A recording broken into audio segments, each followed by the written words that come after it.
आज का हमारा विषय बड़ा दिलचस्प है। 9 ग्रह और उनसे जुड़े 9 मसाले। अच्छा, कभी सोचा है कि अपनी रसोई में जो मसाले पड़े हैं वो असल में ब्रह्मांड की शक्तियों से भी जुड़े हो सकते हैं? सुनने में थोड़ा अजीब लगेगा है ना, लेकिन वैदिक ज्योतिष में एक बहुत पुरानी मान्यता है कि भाई अपनी रसोई में ही ब्रह्मांड की शक्तियों से जुड़ने का एक राज छिपा है। और जरिया क्या है? हमारे रोजमर्रा के मसाले। तो चलिए शुरू करते हैं और शुरुआत करेंगे दो सबसे शक्तिशाली खगोलीय पिंडों से जिनका हमारी जिंदगी पर सबसे ज्यादा असर माना जाता है। तो देखिए, इस मान्यता के हिसाब से हमारी रसोई की सबसे सबसे बेसिक चीज नमक, वो सीधे सीधे सूर्य से जुड़ा है। और कहते हैं कि इसका सही इस्तेमाल, मतलब खाने में सही तरीके से इस्तेमाल, किसी के करियर को नई ऊंचाइयां दे सकता है और साथ ही शरीर को भी स्वस्थ रखने में मदद करता है। सूर्य की इस तेज ऊर्जा के बाद अब बात करते हैं चंद्रमा की। चंद्रमा जो हमारी भावनाओं को, हमारे मन की शांति को कंट्रोल करता है। और इस सिस्टम में कुछ खास मसाले हैं जो सीधे चंद्रमा की ठंडी, शांत ऊर्जा से जुड़े हैं।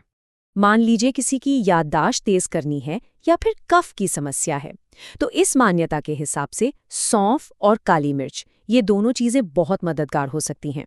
ऐसा मानते हैं कि ये दोनों मसाले चंद्रमा को मजबूत करते हैं। चलिए, अब ग्रहों के एक ऐसे समूह की तरफ बढ़ते हैं जो कर्म, ऊर्जा और कह सकते हैं हमारी छुपी हुई किस्मत से जुड़े हैं।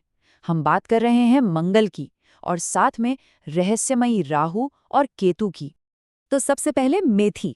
इसका कनेक्शन है मंगल ग्रह से, जिसे ग्रहों का सेनापति भी कहते हैं।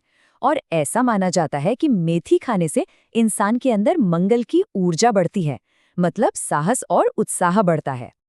अब आता है एक ऐसा मसाला जिसका इस सिस्टम में डबल रोल है। जी हाँ, हम बात कर रहे हैं दालचीनी की। कहते हैं कि ये न सिर्फ मंगल की तेज तर्रार ऊर्जा पर असर डालती है, बल्कि शुक्र के प्रेम पर भी इसका प्रभाव होता है। ये वाकई में बहुत इंटरेस्टिंग है कि कैसे एक ही मसाला दो बिल्कुल अलग-अलग ग्रहों पर असर डाल रहा है। देखिए, मंगल के लिए दालचीनी फिजिकल एनर्जी बढ़ाती है और वहीं दूसरी तरफ शुक्र के लिए ये शादीशुदा जिंदगी में मिठास घोलने का काम करती है। अच्छा, अब बारी है ज्योतिष के सबसे रहस्यमयी ग्रहों की, राहु और केतु। इनको छाया ग्रह क्यों कहते हैं? क्योंकि ये असल में कोई प्लैनेट नहीं है, बल्कि आकाश में सिर्फ 2 पॉइंट्स हैं जहां पृथ्वी और चंद्रमा के रास्ते एक दूसरे को काटते हैं। तो चलिए देखते हैं कि कौन सा आम सा मसाला इनकी शक्तियों को काबू में रखता है। तो इस सोर्स के मुताबिक बिल्कुल साधारण सा दिखने वाला जीरा, यही राहु और केतु इन दोनों छाया ग्रहों को रिप्रेजेंट करता है। और मान्यता ये है कि खाने में इसका इस्तेमाल जिंदगी में जो अचानक उतार चढ़ाव आते हैं ना, उनको शांत करता है और घर में शांति और सद्भाव लाता है। अच्छा, शुभ फल पाने के लिए एक खास उपाय भी बताया गया है। कहते हैं कि अगर मंगलवार के दिन जीरे को दही में मिलाकर खाया जाए तो इन ग्रहों का जो पॉजिटिव असर है वो और बढ़ जाता है। और अब चलते हैं अपने आखिरी ग्रुप की तरफ। ये वो ग्रह हैं जिन्हें वैदिक ज्योतिष में शुभ ग्रह या महान शिक्षक का दर्जा दिया गया है, मतलब वो ग्रह जो ज्ञान, प्रेम और हार्मनी लेकर आते हैं।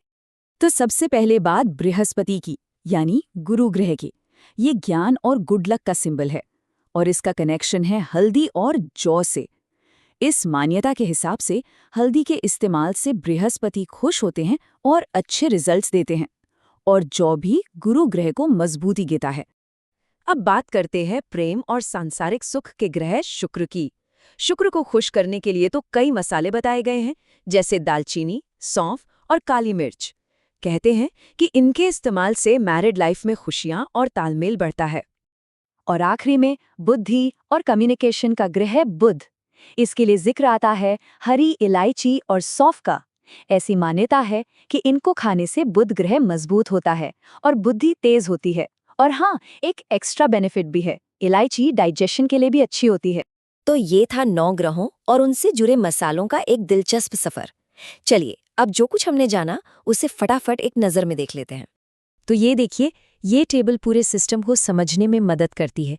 सूर्य के लिए नमक और जौ, राहु केतु के लिए जीरा। हर ग्रह का अपना एक खास मसाला है ना? ये एक तरह का कॉस्मिक मसाला रैक। तो मतलब इस पूरी मान्यता का सार क्या है?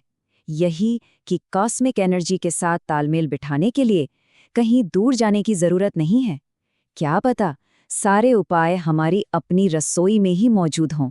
और ये बात सोचने पर मजबूर करती है ना, कि हमारी रोजमर्रा की जिंदगी में जाने ऐसा और कितना पुराना ज्ञान छिपा पड़ा है जिसे हम शायद बस नजरअंदाज कर रहे हैं।